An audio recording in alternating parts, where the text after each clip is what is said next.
Hitler अक्सर एक बात कहा करता था कि अगर किसी झूठ को सच बनाना है तो उसे इतनी दफा बोलो, इतनी दफा बोलो कि लोग सच मानने लग जाएं। और बड़े दुख के साथ कहना पड़ रहा है, बड़ी पीड़ा के साथ कहना पड़ रहा है कि हमारे अपने देश के कुछ लोगों ने हिटलर की इस बात को जरा अधिक ही गंभीरता से ले लिया।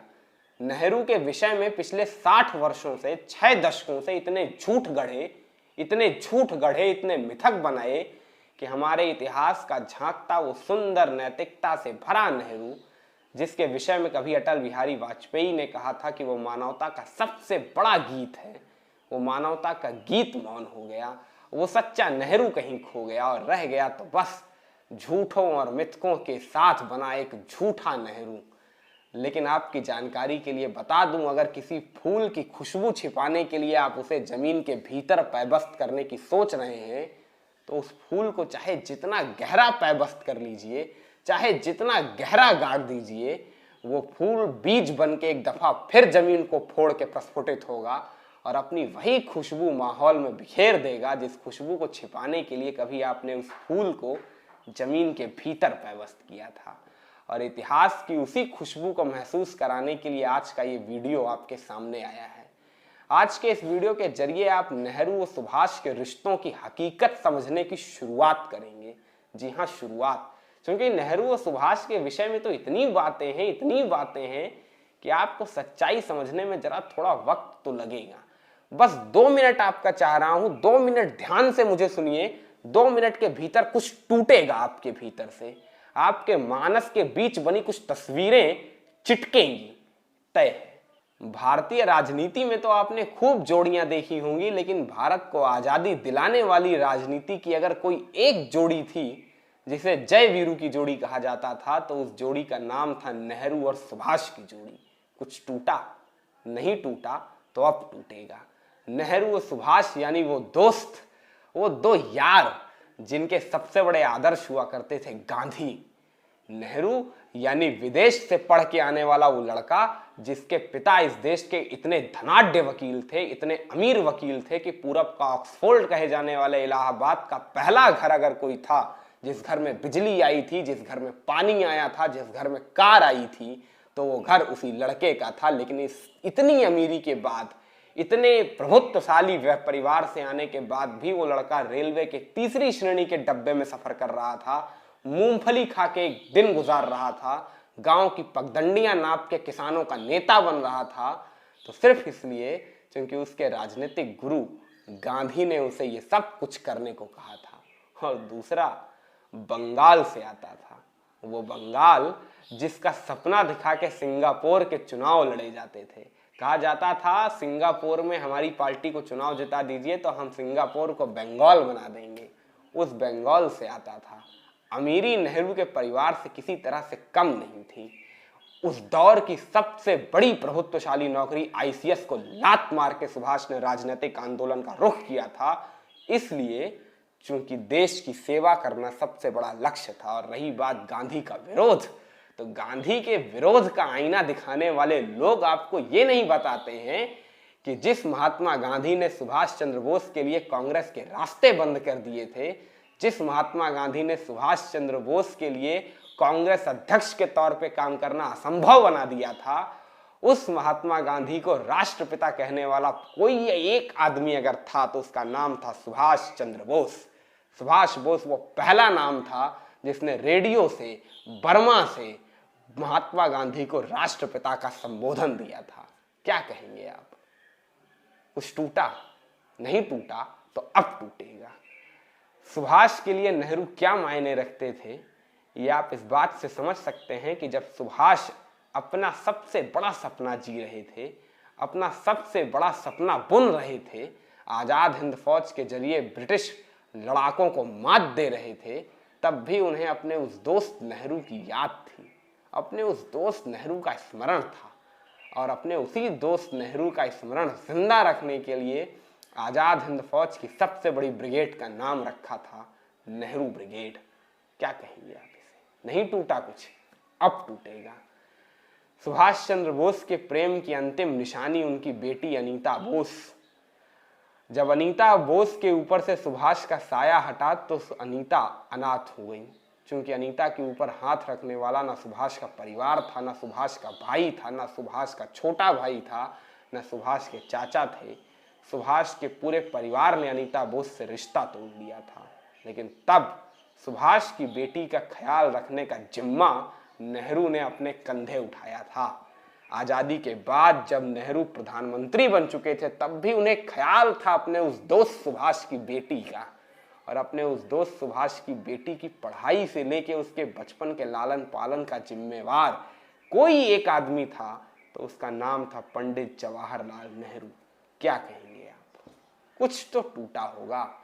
नहीं टूटा है तो आज का ये किस्सा सुनिए, फिर से कुछ टूटेगा और ये टूटन अपने साथ लेके जाइएगा, क्योंकि ये टूटन आपके भीतर एक बेचैनी पैदा करेगी सच को जानने की, और उस बेचैनी में आप सत्य को ढूंढने की कोशिश करेंगे तो सत्य मिलेगा भी। और इस चैनल पे तो हम आपको सुभाष और नेहरू और आज़ादी के तमाम नायकों को जिनको भिड़ाने की कोशिश की जाती है उनको एक करने वाली वो जानकारियां लाएंगे जिसके बाद आप सच में भारतीय राजनीतिक आंदोलनों की नींव नब्ज पकड़ पाएंगे। तो चलिए करते हैं आज का किस्सा 1928 का है, जब कांग्रेस के राष्ट्रीय अध्यक्ष हुआ करते थे मोतीलाल नेहरू, यानी जवाहरलाल नेहरू के पिता, जो अपने बेटे के दबाव के कारण ही पॉलिटिक्स में आए थे और अपने बेटे के दबाव के कारण ही अपना आलीशान आनंद भवन कांग्रेस को दान में देकर आए थे।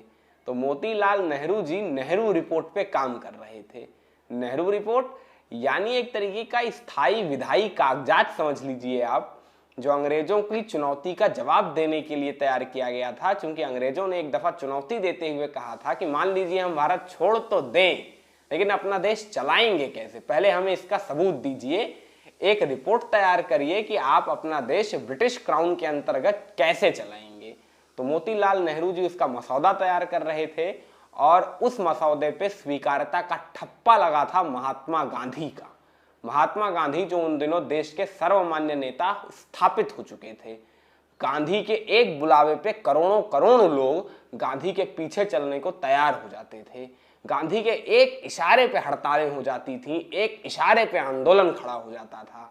और वो महात्मा गांधी इस नेहरू रिपोर्ट को पूरी तरह से स्वीकार कर रहे थे और कह रहे थे कि पूरी कांग्रेस इसे स्वीकार करे, और कांग्रेस इसे स्वीकार कर भी रही थी क्योंकि महात्मा गांधी को ये पहले से स्वीकार था।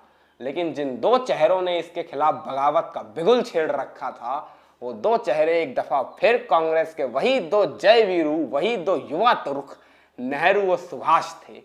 जवाहरलाल नेहरू अपने पिता के खिलाफ बगावत का बिगुल बजा रहे थे तो राष्ट्रपिता के खिलाफ सुभाष अड़े हुए थे। और उसी साल दिसंबर के महीने में कलकत्ता अधिवेशन होने वाला था, जहां महात्मा गांधी इस प्रस्ताव को सामने रखने वाले थे। और गांधी को डर था कि कहीं गांधी के इस प्रस्ताव की सार्वजनिक आलोचना नेहरू और सुभाष कर न दें। सुभाष की तो चिंता गांधी को नहीं थी, क्योंकि सुभाष की विचारधारा से वैसे भी गांधी असहमत थे, लेकिन नेहरू उनके पाले वाले नेता थे। नेहरू को अपना दत्तक पुत्र कहते थे राजनीति में महात्मा गांधी, और अपने दत्तक पुत्र से ऐसे विरोध की उम्मीद गांधी को थी नहीं। गांधी ने 5 से 7 बार नेहरू को पत्र लिखा और हर बार ये समझाइश की कि तुम सुभाष के रास्ते पे जा रहे हो, तुम गलत रास्ते पे जा रहे हो, लगता है मेरा और तुम्हारा संबंध विच्छेद हो जाएगा, लगता है अब तुम्हारा अहिंसा पर पहले जैसा भरोसा नहीं रहा, ऐसा क्या हो गया है कि तुम रफ्तार इतनी तेज कर दे रहे हो कि चीजें टूट जा रही हैं। मेरी तुमसे हाथ जोड़ के प्रार्थना भी है कि तुम मोतीलाल नेहरू के द्वारा तैयार की हुई नेहरू रिपोर्ट पे अपना समर्थन स्पष्ट तौर से जाहिर करो। लेकिन नेहरू थे कि मानने को तैयार नहीं थे। अब आपके मानस के भीतर एक बड़ा सवाल आ रहा होगा कि आखिर नेहरू किस बात को लेके विरोध जता रहे थे। चिंता मत करिए, सारे कारण स्पष्ट होंगे। अंततोगत्वा महात्मा गांधी के इतने समझाने के बावजूद न नेहरू का विरोध रुका और न मोतीलाल नेहरू रिपोर्ट बदली गई, और नेहरू रिपोर्ट को प्रस्ताव के तौर पर महात्मा गांधी ने 30 दिसंबर 1928 कांग्रेस के कलकत्ता अधिवेशन में पढ़ दिया। और महात्मा गांधी की स्वीकारता मिलने के बाद कांग्रेस के बड़े बड़े नेताओं ने इसके समर्थन में भाषण दिए, फिर चाहे वो पटेल हो, कृपलानी हो, बड़े बड़े नेताओं ने इसका समर्थन किया। लेकिन अब बारी थी युवा चेहरों की। 31 दिसंबर 1928 की तारीख कांग्रेस के इतिहास में वो होने जा रहा था जो होने की कल्पना भी कोई नहीं कर सकता था। सुभाष चंद्र बोस मंच पे चढ़ते हैं और कलकत्ता अधिवेशन में महात्मा गांधी के प्रस्ताव के खिलाफ अपना प्रस्ताव लाते हैं। खिलाफ पूरी कांग्रेस सन्न थी कि गांधी का विरोध कोई कर कैसे सकता है, लेकिन गांधी का विरोध खुले आम किया जा रहा था, खुले मंच से किया जा रहा था। सुभाष बाबू और नेहरू ने मिलकर महात्मा गांधी को लताड़ लगानी शुरू की। सुभाष चंद्र बोस ने सबसे पहले गांधी के विरोध में अपना प्रस्ताव पढ़ा और इसके बाद कई नेताओं ने भाषण दिए, लेकिन किसी ने भी उस प्रस्ताव पे ज्यादा कुछ बोला नहीं। लेकिन फिर बारी आई जवाहरलाल नेहरू की। अब नेहरू के एक एक शब्द को पकड़िएगा आप। नेहरू मंच पे चढ़ते हैं और कहते हैं, महात्मा गांधी जी का प्रस्ताव तो आप सबने पढ़ ही लिया होगा, उम्मीद है सुभाष बाबू का प्रस्ताव भी पढ़ा होगा, और मैं तो सुभाष बाबू के प्रस्ताव का ही समर्थन करता हूं। ये कोई छोटी बात नहीं है, महात्मा गांधी का विरोध कोई छोटी बात नहीं है। ये नेहरू भी कह रहे थे ताकि कार्यकर्ताओं को ये संदेश स्पष्ट जाए कि नेहरू गांधी को बड़ा नेता मान रहे हैं, जिससे लोग नेहरू की बात सुनने के लिए जरा सहज हो जाएं। नेहरू ने कहा, ये जो सामने महात्मा बैठे हैं ना, ये हम बागियों के सरदार हैं। अगर हम बागी हैं तो ये हम बागियों के सरदार हैं, और अगर जरूरत पड़ी देश को बगावत करने की तो हमारा नेतृत्व महात्मा ही करेंगे। ये बिल्कुल वैसा था जैसा महाभारत के रण में पितामह भीष्म के खिलाफ हथियार चलाने से पहले अर्जुन ने एक सम्मान का तीर भीष्म के सामने मारा था। बिल्कुल वैसा ही नेहरू कर रहे थे। महात्मा गांधी के सम्मान का तीर नेहरू ने चला दिया था, और अब बारी थी अपने राजनीतिक गुरु गांधी के खिलाफ हथियार उठाने की। नेहरू ने कहा, हमें समझ नहीं आ रहा है आप लोग किस रिपोर्ट की स्वीकारता की बात कर रहे हैं। ये नेहरू रिपोर्ट, इस नेहरू रिपोर्ट में औपनिवेशिक राज की बात की गई है। मैं आपसे सीधा सवाल करता हूं, आप में से कितने लोग हैं जो औपनिवेशिक राज का मतलब जानते हैं? बताइए हमें। आजादी का मतलब तो सब जानते हैं, स्वतंत्रता का मतलब तो सब समझते हैं, लेकिन ये औपनिवेशिक राज का झुंझुना क्या है जो हमें पकड़ा दिया गया है? औपनिवेशिक राज की प्रणाली दुनिया के किसी देश में प्रचलित है? नहीं। लेकिन हम सिर्फ इसलिए कि अंग्रेजों के सामने मांग ज्यादा ऊंची ना हो जाए, मांग थोड़ी सी नीची नीची रहे, इसलिए डोमिनियन स्टेटस स्वीकार कर रहे हैं। डोमिनियन स्टेटस माने हमारे नेता नाम के तौर पे शासन करेंगे, लेकिन उनके असली हुक्मरान अंग्रेज ही रहेंगे। ये डोमिनियन स्टेटस कहां से आ गया, मुझे समझ नहीं आया। डोमिनियन स्टेटस कौन सा देश होगा, कौन सी माँ होगी जो अपने बेटे को मरने के लिए डोमिनियन स्टेटस के लिए लड़ाई लड़ने भेजेगी? बताइए मुझे। इस डोमिनियन स्टेटस के लिए हम इतने दिनों से लड़ाई लड़ रहे हैं, और आप लोग इस रिपोर्ट को इतनी सरलता से स्वीकार कर रहे हैं। डोमिनियन स्टेटस के लिए तो लड़ाई लड़ी ही नहीं जा सकती है। लड़ाई लड़ने का सिर्फ एक मंत्र है, पूर्ण स्वतंत्रता, पूर्ण आजादी, टोटल इंडिपेंडेंस। इससे नीचे कुछ नहीं। और रही बात अंग्रेजों के सामने मांग नीची करने से, तो उनके सामने आप चाहे जितनी नीची कर लीजिए अपनी मांग, वो तो वैसे भी नहीं मानने वाले। तो इसके चक्कर में हम अपनी मांग को छोटा क्यों करें, हम डोमिनियन स्टेटस स्वीकार कर लें। अजीब बात है बिल्कुल। पूर्ण स्वतंत्रता से कम कुछ नहीं, टोटल इंडिपेंडेंस। सभा में एकदम सन्नाटा। सुभाष बोस का समर्थन करने के लिए नेहरू ने महात्मा गांधी को खुली सभा में लताड़ा था, महात्मा गांधी की नीतियों की खुली सभा में आलोचना की थी, और ऐसा गांधी के साथ भी पहली बार हो रहा था। जवाहरलाल नेहरू के बोलने के बाद मोतीलाल नेहरू के बोलने की बारी आती है। जब जवाहर मंच से उतर रहे थे और मोतीलाल मंच पे चढ़ रहे थे, तब दोनों पिता पुत्रों की आंखों के बीच के तनाव की लहर पूरे कांग्रेस ने देखी थी। मोतीलाल नेहरू मंच पे चढ़ते हैं, माइक संभालते हैं, माइक से बोलते हैं, मुझे जवाहर और सुभाष का विरोध अकरा नहीं। ये बिल्कुल उसी युवा पीढ़ी का विरोध है जो अपने से बड़ों को इसलिए नजरअंदाज कर देते हैं कि ये लोग अब पुराने हो चले हैं। लेकिन मैं जवाहर और सुभाष से कहना चाहूंगा, वास्तविकता यही है, आज नहीं तो कल तुम लोग भी टोटल इंडिपेंडेंस का राग छोड़ ही दोगे। इस अधिवेशन के बाद पिता और पुत्र के बीच बोलचाल बंद हो गई थी। मोतीलाल और जवाहरलाल एक दूसरे से बोलते नहीं थे, लेकिन अगर सुभाष का समर्थन करना हो और अपने विचारों पर अड़ना हो तो नेहरू हर सीमा तक जाएंगे, हर सीमा तक अड़े रहेंगे। यूं ही थोड़ी महात्मा गांधी ने नेहरू को सबसे बड़ा चरमपंथी कहा था, अपने विचारों पर अड़ने के लिए कहा था, और इसके लिए अगर अपने पिता से बोलचाल बंद करनी पड़े तो स्वीकार है। ठहरिए ठहरिए ठहरिए, क्या हुआ? लगा किस्सा खत्म? अरे नहीं जनाब, किस्से की समाप्ति सुने बगैर अगर चले गए तो समझिए किस्सा ही नहीं सुना। 1 साल बीत गया और कांग्रेस का एक दफा फिर अधिवेशन होने वाला था। शहर था लाहौर, रावी नदी का किनारा।